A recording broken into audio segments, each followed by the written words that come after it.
Tired of your Windows 11 PC running slow, riddled with issues, or ready to sell it?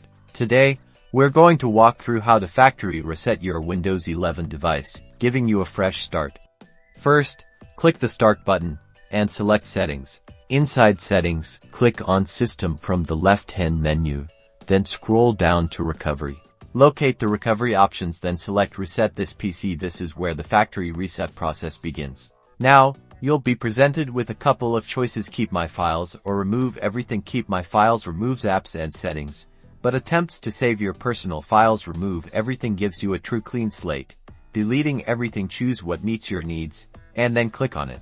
If you are proceeding with Remove Everything, the next window to appear is How would you like to reinstall Windows?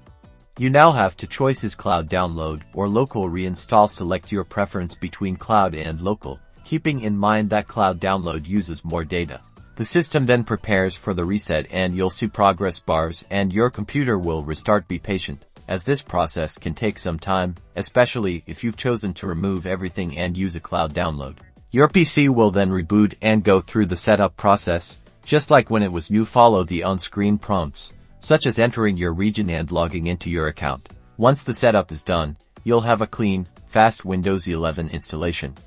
Remember that backing up your files before starting is crucial. Now go forth and enjoy the reset power.